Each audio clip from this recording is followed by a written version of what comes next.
নমঃ পার্বতী পতে হর হর মহাদেব। আমি স্বপ্না, আর আমি আজকে বৃহৎ শিব মহাপুরাণের সপ্তবিংশ অধ্যায়ের কেদারেশ্বর আবির্ভাবের আজকে 1 নম্বর, 2 নম্বর, 3 নম্বর এবং 4 নম্বর পাঠ করতে চলেছি। তোমরা সকলে চলে এসো বৃহৎ শিব মহাপুরাণের মধুর বাণী শ্রবণ করতে। আজকের শ্লোকটি হলো লোকানামু প্রকারার্থম ভক্তনাম দর্শনায় বৈ স্বয়ং স্তদা শম্ভু কেদারেশ্বর সঙ্গক। শ্লোকটির মানে, সুতবর কহিলেন ঋষিগণ প্রতি, আর যত লিঙ্গ আছে কহিব সম্প্রতি। পূর্বে ব্রহ্মা হতে স্থায় স্বয়ম্ভু মনুজাত, তাহার তেজস্বী পুত্র নাম প্রিয়ব্রত। ক্রমে ক্রমে হইল তার 7টি নন্দন, সকলের ভিন্ন ভিন্ন গৃহ প্রয়োজন। তবে সেই প্রিয়ব্রত করিয়া চিন্তন, রম্য এক দিব্য রথে করি আরোহণ।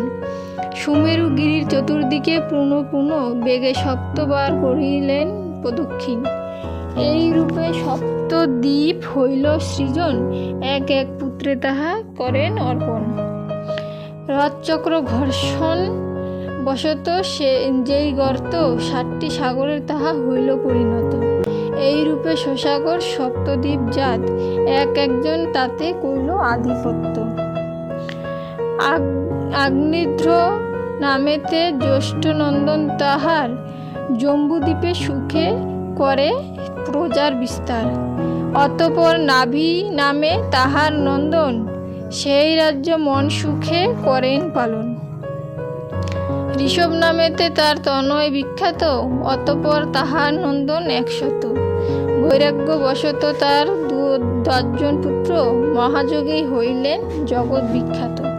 অন্য 81টি পুত্র আপন সুনামে প্রজাদি পালন করি যায় মুখ্যধামে। ঋষভ অপর 9 পুত্রের হিতার্থ, জম্বুদ্বীপ 9 খণ্ডে করেন বিভক্ত। জ্যেষ্ঠপুত্র ভরতকে ঋষভ তখন শ্রেষ্ঠ স্থান এই খণ্ডে করেন স্থাপন। তদবধি এই খণ্ড হইল বিখ্যাত, তার নাম অনুসারে হইল ভারত। এই স্থানে জনম লভিতে দেবগণ সৎকর্ম লাগি বাঞ্ছা করে সর্বক্ষণ। ভগবান বিষ্ণুলোক রক্ষার কারণ উক্ত সমুদয় খণ্ডে আবির্ভূত হন।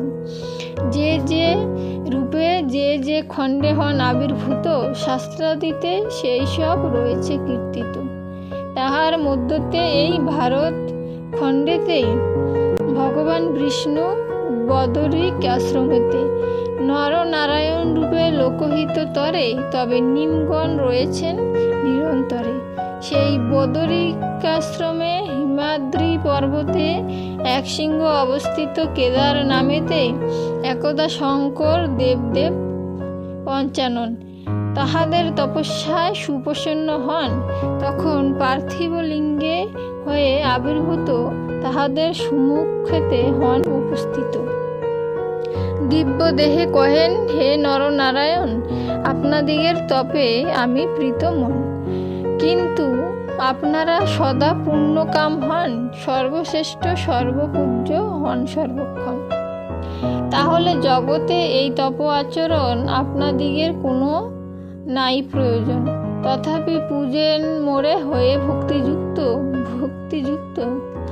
তাই আমি হইয়াছি অতিশয় প্রীত। তবে মনমত বর করহ প্রার্থন, অবশ্যই তাহা আমি করিব পূরণ। ভগবান দেব মহেশ্বরের বচনে স্বয়ং নরনারায়ণ কহে সেইক্ষণে, হে দেব শঙ্কর, যদি হইলেন প্রীত আর যদি বরদানে হলেন উদ্যত, তবে আপনাকে পূজা করিবার তরে হেতা অবস্থান কর জ্যোতির্মূর্তি ধরে। সর্বলোক হিত কামনায় নিরন্তর অবস্থান করিবেন হে দেব শঙ্কর। তাহাদের সেই বর করিতে পূরণ, দেব মহেশ্বর শিব পঞ্চানন। কেদার নামক হিমালয় সিংহপুরে জ্যোতির্লিঙ্গ রূপে রহিলেন নিরন্তরে। শঙ্কর হিতাফারি জানিয়া অন্তরে, নর নারায়ণ ঋষি পূজে ভক্তি ভরে। এই রূপে ভগবান শম্ভু পঞ্চানন, সকল লোকের হিত করিতে সাধন। আর ভক্তিগণে আত্মদর্শন দানিতে আবির্ভূত হন কেদারেশ্বর নামেতে।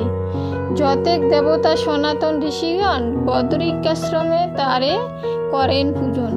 বদরিকাশ্রমবাসী ঋষিগণ যত তারে পূজি নিজেদের করেন পবিত্র। হে মহর্ষিগণ, শিব নামে যে মহিমা সর্বশাস্ত্রেও নাহি দিতে পারে তার সীমা। যে জন কেদারেশ্বর পূজে ভক্তি ভরে, স্বপ্নেও সে জন নাহি দুঃখ লাভ করে।